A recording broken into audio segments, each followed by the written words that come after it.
कि सब कुछ गृह मंत्री के, प्रधानमंत्री के, सरकार के कहने पर, आरएसएस के कहने पर ये बीजेपी आरएसएस के गुंडे इनके साथ मन के ये कत्लेआम मचाना चाहते हैं। लेकिन इन्हें यह भी ध्यान रखना चाहिए कि जैसे तुमने कानून अपने हाथ में ले रखा है या तुम गुंडागर्दी पर उतारू हो, अगर थोड़ी देर के लिए ये आंदोलन करने वाले लोग भी कानून को भूल जाएं, शांति को भूल जाएं, तो मैं दावे के साथ कह सकता हूं एक भी जिंदा नहीं जाएगा उनमें से। तो ये कत्लेआम मचाने की जो साजिश है और फिर लाशों पर राजनीति, क्योंकि बीजेपी हमेशा से लाशों पर राजनीति करती रही है, चाहे वो गोधरा रहा हो, चाहे उसके बाद में गुजरात दंगे रहे हों, और चाहे उसके बाद में आपने देखा हो सब इन्हीं के राज में हुआ था, जो कारगिल वगैरह हुआ था इन्हीं की करतूतें थी। और उसके बाद में जो उससे पहले भी जो 92 में बाबरी मस्जिद तोड़ के जो बॉम्बे में इन्होंने सब कुछ किया, और फिर जो पुलवामा है, अब तो साफ ही हो गया कि पुलवामा सब इन्हीं का कराया हुआ है। जंगल में भी आपने तार लगा दिए, इस तरह से आप सारे करें। इसका मतलब यह है कि उधर से आप देखें कि दिल्ली से आने वाला कोई नहीं, इधर से जाने वाला कोई नहीं, तो होगा क्या यार, इन किसानों की वजह से जो है ना ये सारा मामला हो रहा है। ये पता नहीं कब जाएंगे उठ के, तो लोग किसानों को गाली देंगे। आंदोलन को बदनाम करने की एक घिनौनी साजिश है। तो भानु प्रताप जी, आपको क्या लगता है कि अगर सरकार इन 3 काले कानूनों को पूरी तरह से रद्द करती है तो क्या आगे किसान इस पर कुछ तरह की उचित कार्रवाई कर पाएंगे या घर वापसी हो जाएगी? नहीं, जब रद्द हो गए तो हम अपने घर चले जाएंगे, यहाँ क्या करेंगे बैठ के? ये रद्द होने तक की तो है ना।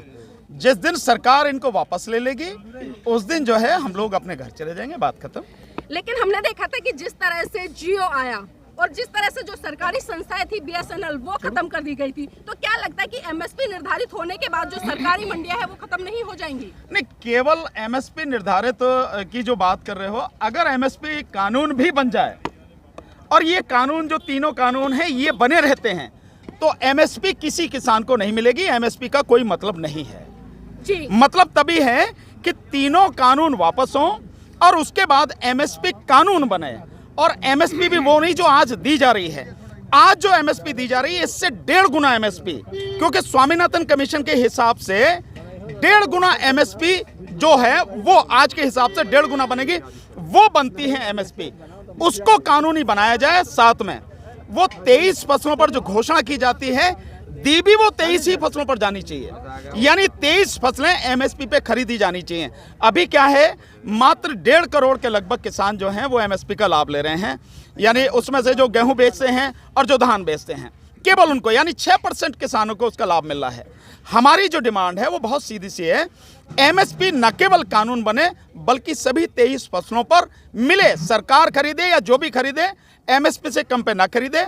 अगर कोई भी खरीदे तो उसकी कम से कम 7 साल की सजा होनी चाहिए। जी, क्या लगता है कि जिस तरह से हमारे किसान भाई अपनी एक फसल उगाकर जिस तरह से बैरिकेटिंग की गई थी किलो के माध्यम से, या जो सीमेंट की दीवारें खड़ी की थी सरकार की तरफ से, लेकिन हमारे किसान भाई लगातार एक खुशबू फैलाने का काम कर रहे हैं। लेकिन रात को देखा कि पुलिस के द्वारा वो जो खेती वहाँ पर एक तरह से जो फूलों की खेती की गई थी उसको भी उखाड़ कर फेंक दिया। तो क्या लगता है इस सरकार को? नहीं, ये तो आप देखेंगे कि जो सरकार जिस तरह से किसानों को उजाड़ने पर लगी हुई है, अगर लगे हुए फूलों को जिनको किसानों ने लगाया उन्हें उजाड़ देते हैं, तो ये उसी का प्रतिबिंब है कि न केवल सरकार बल्कि सरकार में शामिल जितने भी शासन प्रशासन के लोग हैं उनके अंदर भी किसानों के प्रति इतनी नफरत है कि अगर उन्होंने फूल वहां पर लगाए हैं, फूल वहां पर उगाए हैं, उन्हें भी मसल दे रहे हैं। आप इसी से अंदाजा लगा दे सकते हैं कि सरकार कितनी क्रूर है, कितनी कठोर है, और किसानों के प्रति उसका रवैया कितना घृणापूर्ण जो है रवैया है। इसी से अंदाजा लग जाता है। जी, लगातार हम RSS की तरफ से एक डायलॉग सुनते आ रहे हैं, वो बॉर्डरों के पास में खड़े होकर या किसानों को इरिटेट करने के लिए कुछ इस तरह के नारे लगा रहे कि दिल्ली पुलिस तुम लठ बरसाओ, हम तुम्हारे साथ हैं। तो क्या कहेंगे इस चीज को देखते हुए? नहीं, इससे ज्यादा गंभीर परिस्थिति और क्या हो गई। अगर सरकार,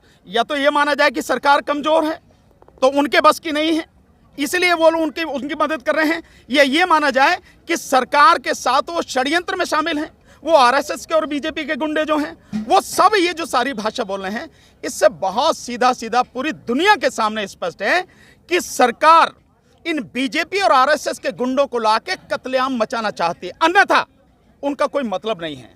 कितने ही तरह की पुलिस फोर्स हैं। अगर लोकल पुलिस का देखा जाए, लोकल पुलिस है उत्तर प्रदेश में, PAC भी है, साथ में पैरामिलिट्री फोर्सेस भी है 6 तरह की, और साथ में जो है अगर बहुत ही ज़्यादा आपको लगता है तो आर्मी भी आपके पास में, सब कुछ तो है ना, फिर भी वो गुंडे क्यों आ रहे हैं?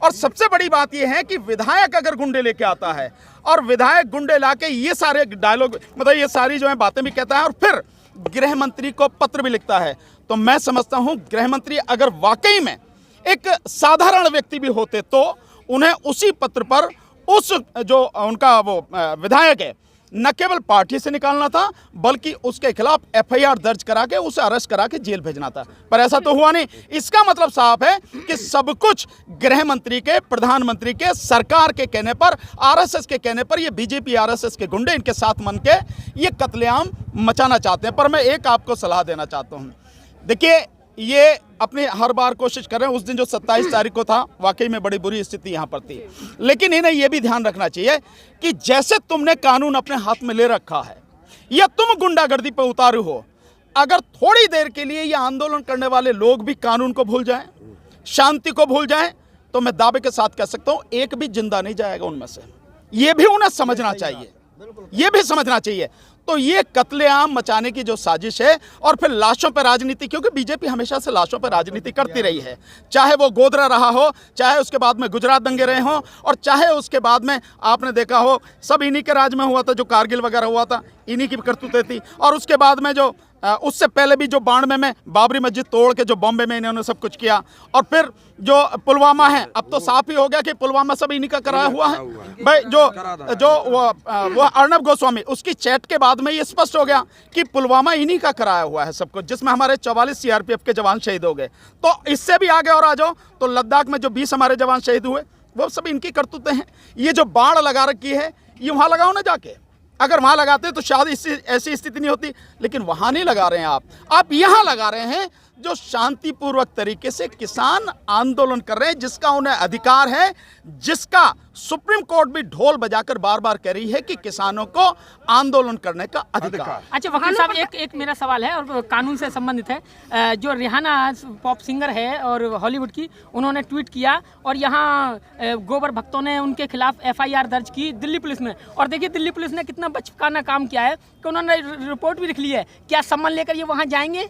जैसा उनका गृह मंत्री, देखो नहीं आप समझो जी भाई, जैसा उनका गृह मंत्री है वैसी उनकी अकल है दिल्ली पुलिस की, इससे ज्यादा तो हो नहीं सकती। ये है सिद्ध। आप देखिए, आप उन पर एफआईआर कर रहे हो, आप कह रहे हो कि उनका आपके देश में हस्तक्षेप है, तो ये बताओ कि इनमें से एक व्यक्ति, मुझे नाम ध्यान नहीं आ रहा, वो डायरेक्टर रहा है, उसने जब अमेरिका में एक काले व्यक्ति का मतलब उसको दबाया गया था, हाँ उसका पुलिस ने मर्डर ही कर दिया था, ब्लैक लाइव मैटर्स जो था, उसमें जो है उसने ट्वीट किया था। भाई क्यों किया था? दूसरी और सबसे बड़ी बात ये, मोदी जी ट्रंप के प्रचार में वहां गए और वहां जाके कहा कि अब की बार ट्रंप सरकार है नहीं है, आप प्रधानमंत्री हैं, दूसरे देश के मामले में कैसे हस्तक्षेप कर रहे हो? आपको क्या हक है? हमारा इससे कोई लेना देना नहीं है, सरकार का कोई लेना देना नहीं है। सरकारी स्तर पर सरकारों की बातें होती हैं, देश की बातें होती हैं, आप किसी के प्रचार में कैसे जा रहे हो? तो आंतरिक उसमें हस्तक्षेप नहीं है। दूसरी बात, अब अपने देश का दूसरे देश का अंदरूनी बाहरी कुछ नहीं रह गया। क्यों नहीं रह गया? जब आप देश में कोरोना होता है वहां से कर्जा लेते हो, उनकी किस शर्तें आप मानते हो? 54,000 करोड़ रुपए मोदी जी ने इसी कोरोना काल में वर्ल्ड बैंक से, आईएमएफ से और आपके जो एशियन डेवलपमेंट बैंक से 54,000 करोड़ रुपया ले लिया। पब्लिक को पता भी नहीं है कहाँ गया, इसका भी पता नहीं है। दूसरी बात यह है, जब आपने WTO पर साइन कर दिए, किए नहीं किया आपने, और इन संस्थाओं से आप वो लोन कर्जा ले रहे हो, तो अपना और पराया क्या रह गया? आंतरिक और विदेशी क्या रह गया? दूसरी बात, अब इससे बड़ी बात, अगर आपको लगता है कि बाहर का कोई व्यक्ति बोलता है और आपके आंतरिक मामले में हस्तक्षेप है, तो मोदी जी और सारी सरकार और जिनके जितने भी पालतू जो है ना वो अंधभक्त हैं और ये IT सेल के कीड़े हैं तनखैया, ये इस बात का जवाब दें, जब कश्मीर में अनुच्छेद 370 और 35 से तुमने हटाया था तो मोदी सरकार लेकर आई थी यूरोपियन यूनियन के 25 MPओं को, वो तुम्हारे दामाद लगते थे जो उन्हें लेकर आए थे। क्या वो अपने आंतरिक मामले में हस्तक्षेप नहीं था? कैसे आए वो? जो यूरोपियन यूनियन के जो सदस्य थे यहां वो MP कैसे आए? तुम लेके आए उन्हें? ये आंतरिक मामले में हस्तक्षेप नहीं था। और 3 महिलाओं ने, और वो भी जो अंतर्राष्ट्रीय फेम की महिला हैं और आवाज उठाती रही, वो सच्चे कलाकार हैं, दुनिया में कहीं भी कोई भी गड़बड़ हुई उन्होंने आवाज उठाई, वही आवाज उठा रही हैं, और उनकी आवाज उठाने से टांगे कांप गई। मतलब ये हाल है इनका, ये जो 56 इंच का सीना है और जन क्या क्या कर रहे हैं, ये 3 महिलाओं के आवाज उठाने से ही, केवल ट्वीट करने से 4 लाइन के इनकी टांगे कांप गई, इनकी सत्ता पूरी हिल गई। तो ये जो सारी चीजें हैं, ये जो इनका दोहरा मापदंड है हमेशा से रहा है इनका, तो ये सब पूरी तरह से गलत है। अगर कोई भी दुनिया में किसी के खिलाफ अन्याय हो रहा है, अत्याचार हो रहा है और सच्चा व्यक्ति है वो आवाज उठा रहा है, उससे हक है। यही लोकतंत्र है, यही प्रजातंत्र है और यही मानवाधिकार है, इसीलिए वो सारे काम कर रहे हैं। सर मेरा एक सवाल है कि जो अंतर्राष्ट्रीय स्तर पर मामला पहुंच गया, अब यूएन मानव अधिकार जो है वो भी इस पर टिप्पणी कर चुका है आज, जैसा कि कहा कि किसानों को, सरकार को नसीहत भी दी है, तो क्या कहेंगे इस पे कि अंतर्राष्ट्रीय स्तर पर ये जो मामला चला गया? नहीं, अंतर्राष्ट्रीय स्तर पर दबाव बढ़ेगा, बढ़ना चाहिए, क्यों नहीं बढ़ना चाहिए। अंतर्राष्ट्रीय स्तर पर आप देख रहे हैं ना, मानव अधिकारों का हनन कितनी बुरी तरह से हो रहा है, आप जान रहे ना जाने। ये जो कटीले तार हैं और ये जो कीलें लगाई हुई हैं, क्या ये इस देश के लोगों का अपमान नहीं है? क्या इस देश के अन्नदाता का अपमान नहीं है? ये मानव अधिकारों का उल्लंघन नहीं है? और ये सब क्यों किया जा रहा है आप सब भी समझ रहे हैं। इसको मैं आपको इस तरह से बताऊंगा, आपको ध्यान होगा जब शाहीन बाग का आंदोलन चल रहा था, तो शाहीन बाग का जो आंदोलन था, जिस जगह पर था उससे करीब 1 किलोमीटर पीछे एक रोड पड़ती है, जो आप यहाँ से जाएंगे महामाया फ्लाईओवर से चलते हुए नोएडा से, और वो रोड चलती है 8 लेन की रोड है, सरिता विहार पे मिलती है। उस रोड से 1 किलोमीटर अंदर था शाहीन बाग का आंदोलन। उस रोड पे कुछ भी नहीं था, फिर भी पुलिस ने, इधर उत्तर प्रदेश सरकार ने बंद कर रखी थी, उधर दिल्ली सरकार ने क्यों कर रखी थी? पब्लिक परेशान हो, और पब्लिक परेशान हो तो आंदोलन के विरोध में वो गाली दें, और वो हुआ भी।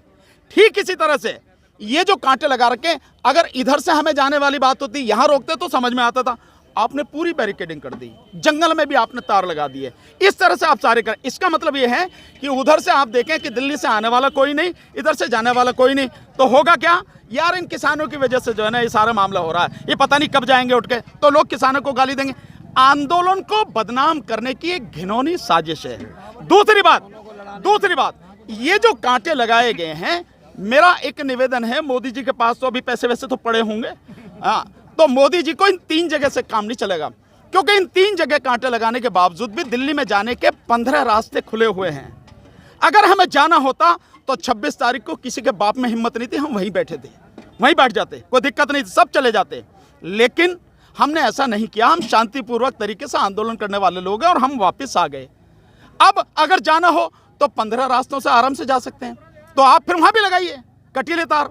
लेकिन ये जो सारी चीजें हैं, ये सरकार की उस मानसिकता को दिखाती हैं जिसमें किसानों के प्रति, मजदूरों के प्रति उनकी नफरत साफ नजर आती है। ये उसी का हिस्सा है। तो क्या दबाव पड़ेगा आप सरकार के ऊपर, इससे यूएन के बोलने से? सरकार के ऊपर तो दबाव बहुत पड़ रहा है, कटीले तार निशानी नहीं है, दबाव की तो निशानी है। हमारे यार तो कांटे देख के भी दबाव नहीं, और देखो दबाव कैसा, एक दिन लगाए अगले दिन उखाड़ लिए, मतलब थूक के चाट लिया। अब इसे दबाव नहीं कहोगे तो क्या करोगे भाई? अच्छा, एक सवाल कृषि से संबंधित, एक सवाल कृषि संबंधित संबंधित, जैसे हमारे यहाँ के किसान मक्का बोते हैं तो उसमें अड़हर भी डाल देते हैं, उसमें तिल भी डाल देते हैं, और छोटी चीज़ डाल देते हैं। पहले मक्का काट लेते हैं, उसके बाद तिल काट लेते हैं, और फिर लास्ट में अड़हर काट लेते हैं, 3 फसल ले लेते हैं। लेकिन कानून में ऐसा नहीं है। कानून में जब एक ही फसल, जब वहाँ से इनका दल्ला बोलेगा कि भाई ये फसल बुनी है तो वही बुएगी, तो इस तरह तो किसान बहुत नीचे चला जाएगा। बहुत बढ़िया, आपने बहुत बढ़िया सवाल। ये भी समझने की बात कि किसान जो मिक्स खेती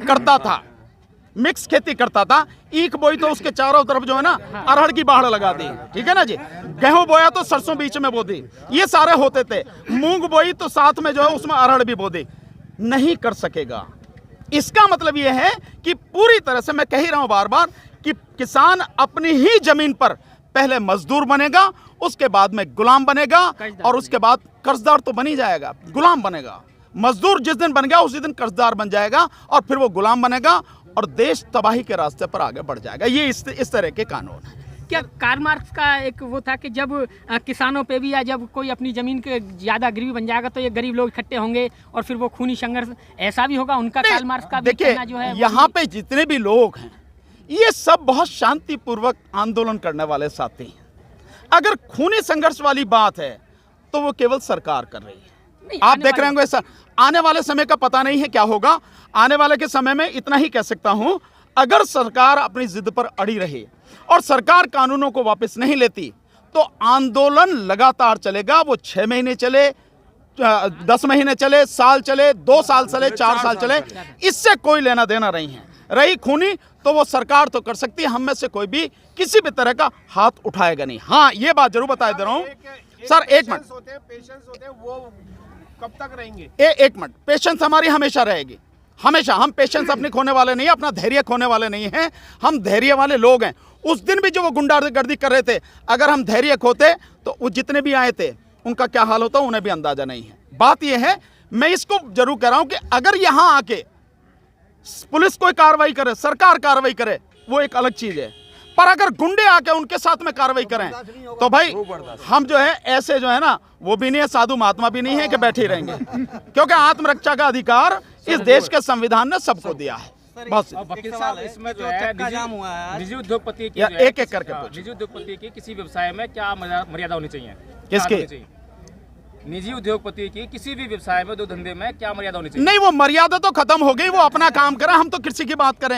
ये देखिए, इससे संबंधित जो बात है उस बात को सीमित अगर रखिए। एमएसपी का कानून बन भी गया और निजी उद्योगपति को उसमें एंट्री कर दी गई, किसमें? कृषि में जो है, और मैं इतनी देर से क्या कर रहा हूं, मैं आपको बहुत सीधे बता रहा हूं, अगर एमएसपी को कानून भी बना दिया गया, और इससे मैं और आगे बढ़ के कह रहा हूं, इससे 10 गुना अगर एमएसपी डिसाइड कर दी जाए, कानून बना दी जाए, और ये कानून रहे, एमएसपी का कोई मतलब नहीं है, क्योंकि जो तय होगा, रेट जो तय होगा, वो व्यापारी और किसान के बीच में तय होगा। बहुत सीधी सी बात है। सर, जो चक्का जाम हुआ है आज, उसमें देखा कि आईटीओ पे काफी फोर्स तैनात की गई थी, वहाँ पर छात्र संगठनों को पकड़ा गया, तुरंत अरेस्ट कर लिया गया।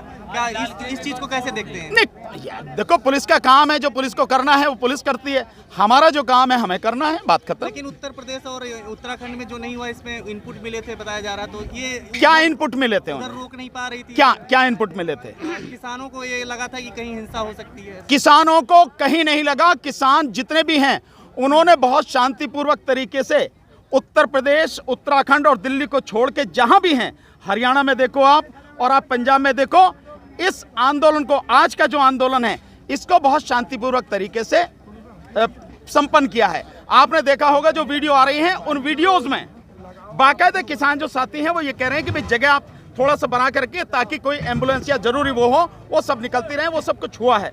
और जैसे ही 3 बजे हैं वैसे ही खत्म कर दिया गया है। तो किसानों ने बहुत शांतिपूर्वक सभ्य तरीके से आज का जो आंदोलन संपन्न किया है। जो महापंचायत गांव-गांव में हो रही है, उसका असर होगा कुछ? बिल्कुल असर होगा, असर हो रहा है। महापंचायतों का असर बहुत जबरदस्त हो रहा है, और ये अगर आंदोलन लंबा चला तो ये महापंचायतें इस बीजेपी का सुपड़ा साफ कर देंगे, इतना बता दे रहा हूं आपको। एक चीज और कहना चाहूंगा, जैसे आरक्षण में जाट आंदोलन हुआ था, क्या अगर किसान उग्र रूप में आ गए तो क्या वो जाट आंदोलन दोबारा हो सकता है? देखिए, ये कल्पना वाली बात है कि ये हो गया वो हो गया। बात ये है कि अब तक का आप देखिए, आज लगभग 75वां दिन है। इन 75 दिन में अगर किसान शांत है, सबके सामने दिख रहा है, तो आगे भी चाहे जितना लंबा चले ये शांत ही रहेगा।